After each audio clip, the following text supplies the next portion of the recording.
Hey, what's going on, everyone? Happy, what is it, Saturday?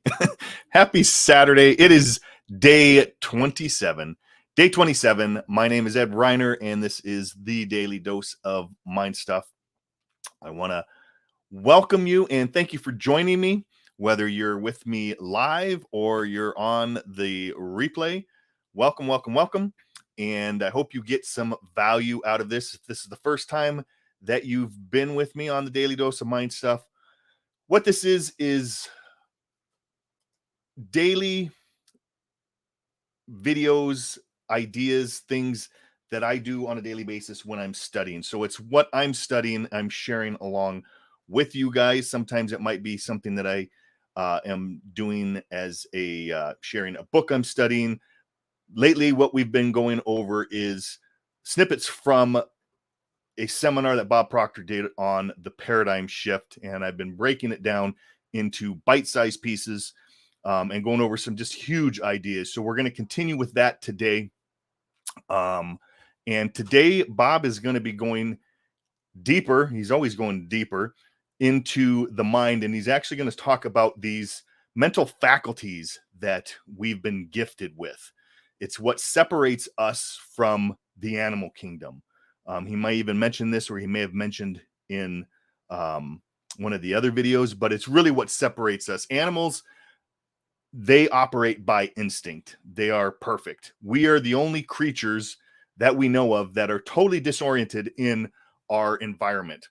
So we've been gifted with these mental faculties. Napoleon Hill said that, let me see if I can find it. Might be able to. In here, he said that, I can probably just recite it, but let's just see if I can find it here.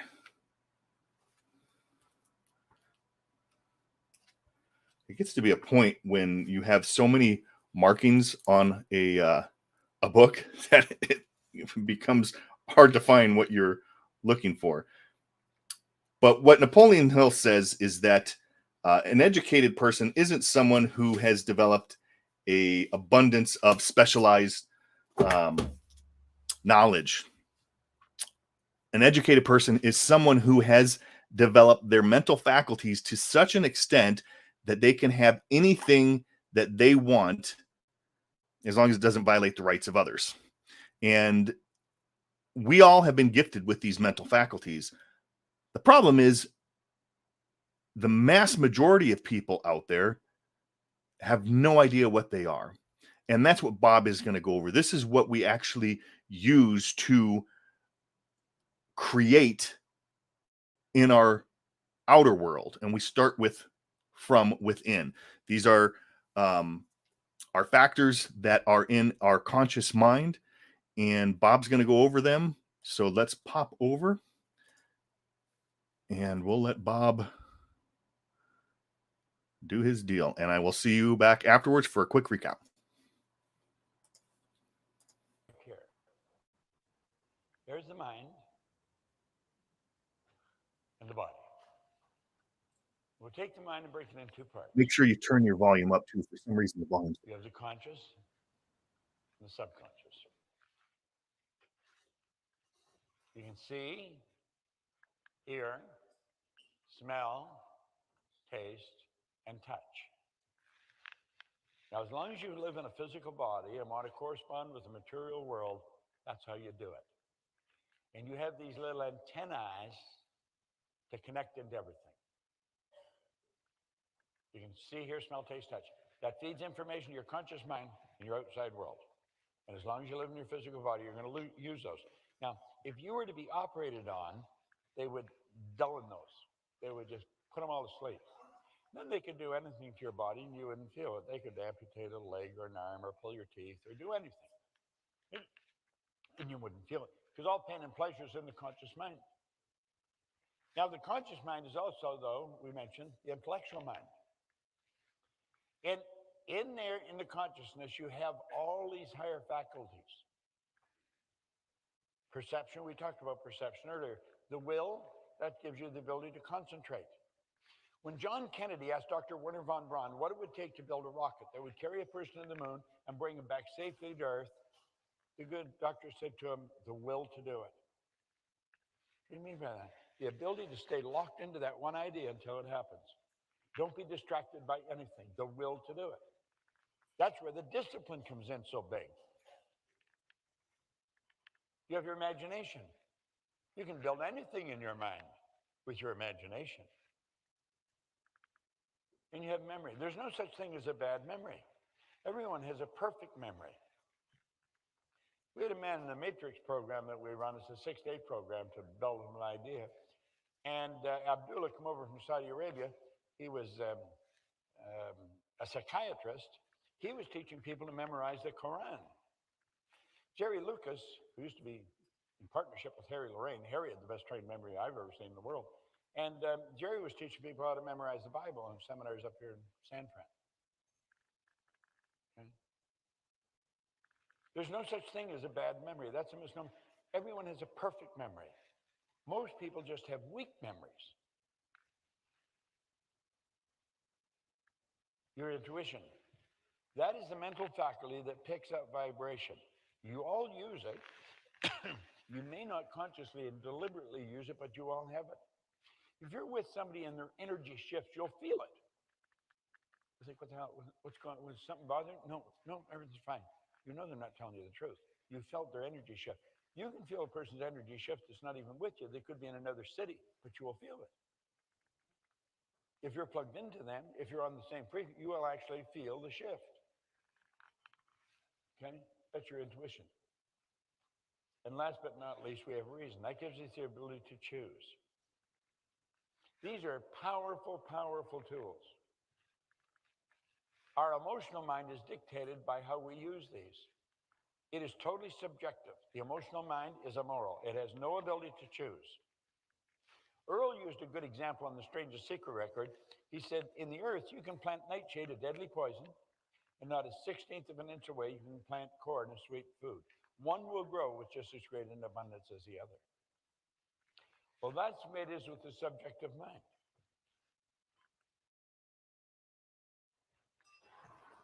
This is the way we grow up. We hear everything on the right side. Will you listen to what I'm telling you? Will you look at this? And it's continually information from outside. We are not taught anything about the inside. We know very little. You might ask yourself, could you come up and speak intelligently about any one of those intellectual factors for maybe 5 or 10 minutes? Most people could not. And yet that's really where your power lies. Now, when you're winning, you're using those faculties, but you may be doing it unconsciously. When you start to understand and consciously and deliberately use them, you become so much more powerful.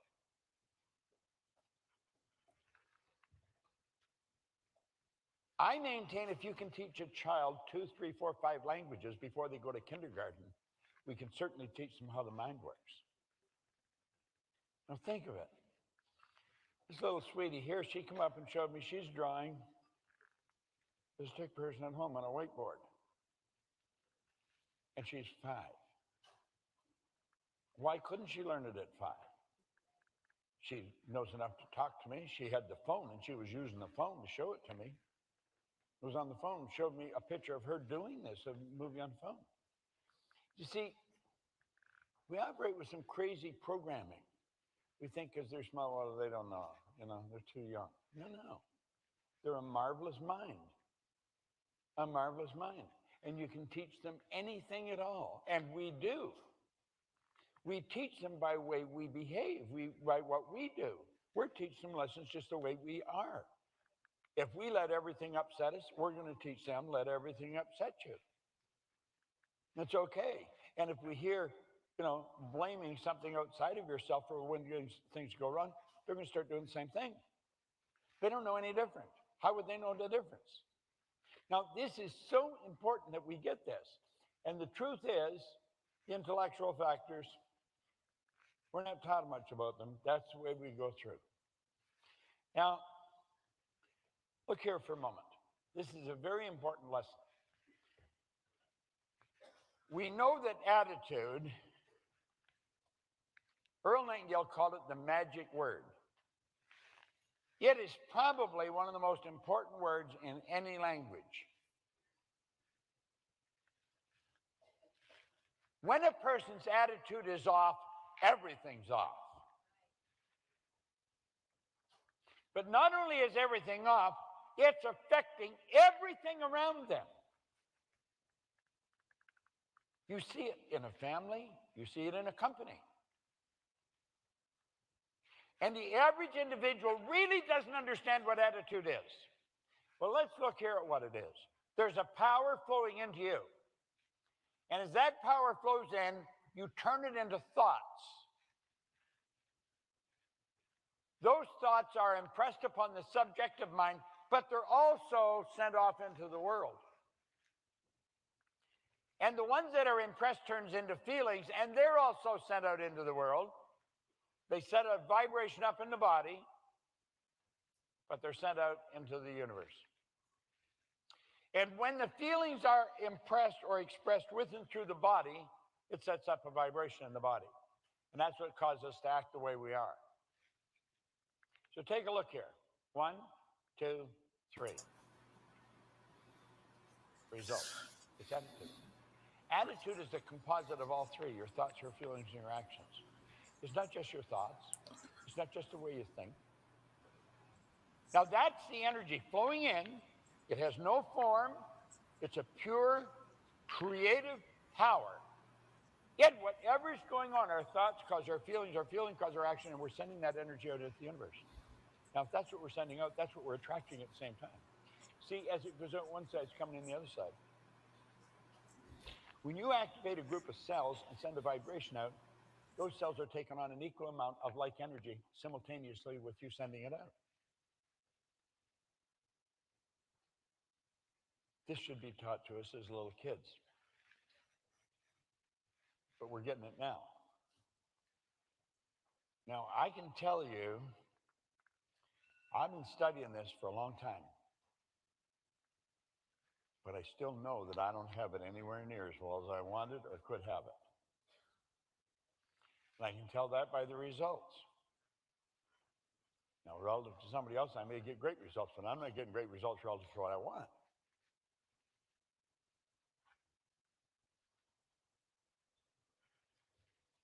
I want to keep getting better results.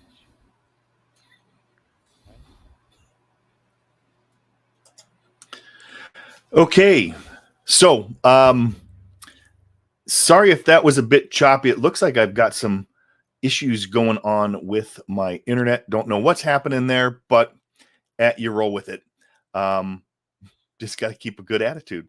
Just like Bob was saying, attitude, your attitude towards something that you're going to be doing, a project, anything that you're doing is going to determine the outcome of that and how it's going to come back to you. So our attitude is our thoughts, our feelings, and our actions. And as he said, it's a composite.